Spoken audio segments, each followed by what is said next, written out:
E o Corinthians é mais um clube que está interessado na contratação de Alexandro Bernabei. Então, só antes de começar esse vídeo, hoje eu vou te trazer mais atualizações sobre esse caso, sobre Corinthians, Cruzeiro e como que está a negociação com o Internacional. Eu quero te falar também sobre a jogada de mestre de Roger Machado, que foram 3 situações que ele fez desde a chegada dele ao Internacional. Lembrando que nessa terça-feira o Inter realiza o penúltimo treino e o último treino de maneira mais intensa antes do jogo contra o Vasco, e eu quero te trazer mais detalhes também dessa situação.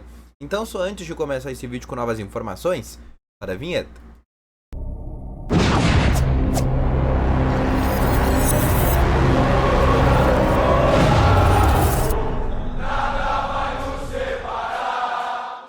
Bom dia, colorados! Começando aqui com novas informações do Internacional, e só antes de começar com esse vídeo, não esquece de deixar o teu gostei, te inscrever no canal e ativar aqui também o sininho de notificações, que é muito importante, tá bom? Além disso, quero falar também que no primeiro link aqui na descrição tem o Ativo Ultra, que é o melhor estimulante para você que quer ter uma melhora na performance entre 4 paredes. Uma cápsula dura mais de 4 dias, é para uma de todas essas idades. Não perde tempo, clica no primeiro link na descrição e compre agora mesmo o Ativo Ultra, uma entrega totalmente sigilosa, tá bom?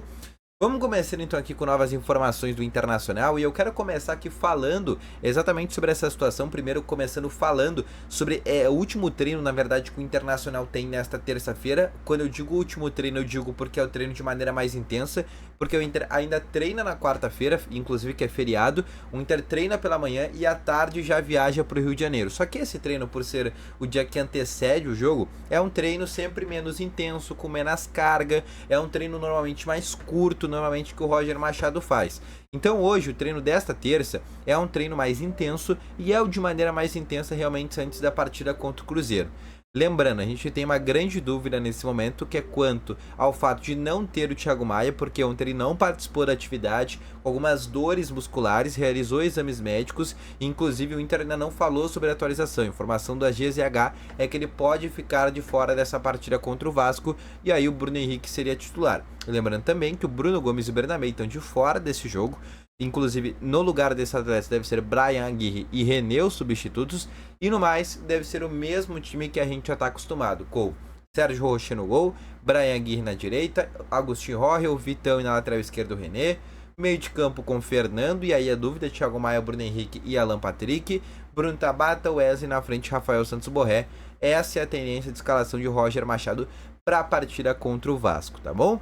Outra situação que eu quero trazer para vocês também é para falar sobre a jogada de mestre de Roger Machado, ou na verdade as 3 jogadas de mestre de Roger Machado desde que ele chegou ao Internacional, né? Quando a gente fala jogada de mestre, né, quando se fala essa palavra, esse jargão, né, esta gíria, a gente está dizendo que realmente alguma pessoa fez uma jogada muito boa, né? Fez uma situação muito boa que mudou uma respectiva situação. E a partir disso, a gente vê que a chegada do Roger Machado, ele muda 3 situações e 3 pilares que não vinham acontecendo no Internacional.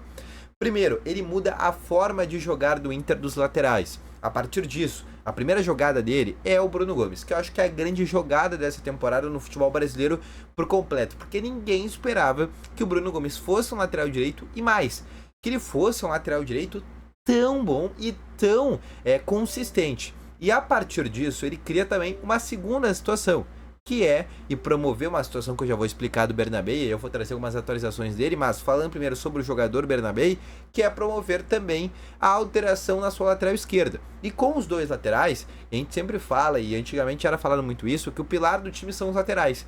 E o pilar do Inter, sem dúvidas, são os laterais, tanto direito quanto esquerdo. E a partir dessa situação, o Roger consegue ter uma mudança por completo do time do Internacional. E aí vai para a terceira jogada de mestre, mas não muito importante, não menos importante. Porque algumas coisas que aconteciam com o Eduardo Cudê, principalmente com o Alan Patrick, era o fato de ser um jogador às vezes que não tinha tanto espaço. Era um jogador que às vezes tinha que ficar mais parado, sem muita movimentação, esperando a bola chegar nele, mais com uma espécie de um segundo atacante.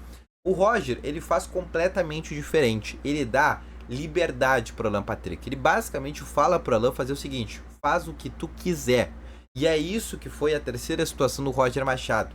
A liberdade que ele acaba trazendo para o Alan Patrick, E aí ele às vezes flutua para a direita, para a esquerda, para o meio, mais para frente, mais para trás, né? Essa flutuação e o fato de ser hoje um jogador que é muito imprevisível acaba trazendo também aquele tom de surpresa, que era algo que não acontecia no time do Eduardo Cudê, porque o time do Cudê era um time engessado, né? Mal ou bem, quando jogava bem ou quando jogava mal, era um time engessado. Se um time que jogasse contra o Cudê soubesse marcar bem aqueles jogadores que ele colocava num determinado lado de campo possível, basicamente o time do Inter não jogava. E o Roger Machado faz diferente. Ele cria alternativas e cria algumas situações imprevisíveis. Uma delas é o fato do Lampatrick. E essas foram as 3 jogadas de mestre do Roger Machado. Deixa inclusive nos comentários se tu concorda com isso. Agora, eu quero te falar sobre o Bernabéu, porque uma nova informação lá de São Paulo, do portal Meu Timão, que é um portal identificado com o Corinthians, tem uma credibilidade bem consistente lá em São Paulo, traz a informação que o Corinthians também é um dos interessados na contratação de Alexandre Bernabéu. E a gente já sabia que o Cruzeiro também era um time que estava interessado, mas aí eu quero te trazer uma atualização sobre o caso do Cruzeiro, informação trazida pelo jornalista Jorge Nicola, que é um jornalista muito bem conceituado, acredito que todo mundo conheça ele, e ele disse que conversou com o Alexandre Matos, que é o diretor executivo do Cruzeiro, e foi dito a ele que o Bernabéu não está nos planos do Cruzeiro.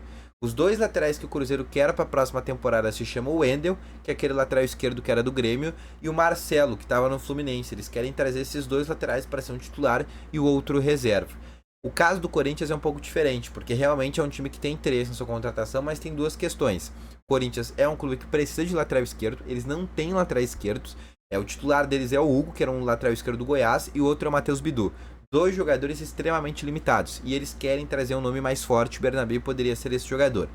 Mas tem uma questão, que é o transfer ban. O Corinthians vem sofrendo muito com as dívidas e a FIFA já penalizou o Corinthians naquela situação do Matias Rojas, que é um jogador que na época chegou do Racing. O Corinthians acabou não pagando as luvas para ele acabou não recebendo tudo, e a partir disso o Corinthians começou a tomar diversas multas até ficar impedido de fazer novas inscrições. Talvez para essa próxima janela de transferência o Corinthians consiga driblar essa situação, consiga escrever novos jogadores, fazendo algum tipo de artimanha jurídica que ainda não foi falado, e aí possa trazer esses novos jogadores como é a tendência. Mas nesse momento eles não podem realizar novas contratações. Mas, como eles estão interessados nessa contratação, eu acredito que realmente eles já estejam pensando que vão conseguir driblar, entre aspas, esse transfer ban que foi feito pela FIFA. E a partir disso vão poder contratar o Bernabéu. 2 questões, e aí volta o problema, né? O Corinthians é conhecido por ser um clube extremamente caloteiro, e o Celtic sabe disso, e a segunda situação que o Inter segue tendo a prioridade de compra. Mas eu volto a dizer, e eu volto a trazer uma informação que eu já tinha trazido, que é o fato do Celtic só pensar em vender o Bernabéu após o Campeonato Brasileiro, porque daí o Celtic vai ter exatamente como que foi o Bernabéu no Brasileirão e como que vai proceder a venda desse lateral esquerdo argentino. Lembrando, o Inter vai fazer o possível e o impossível para que o lateral esquerdo de 24 anos fique no Internacional, tá bom? Então esse foi o vídeo, espero que tenham gostado, volto logo mais, grande abraço, valeu, falou e fui!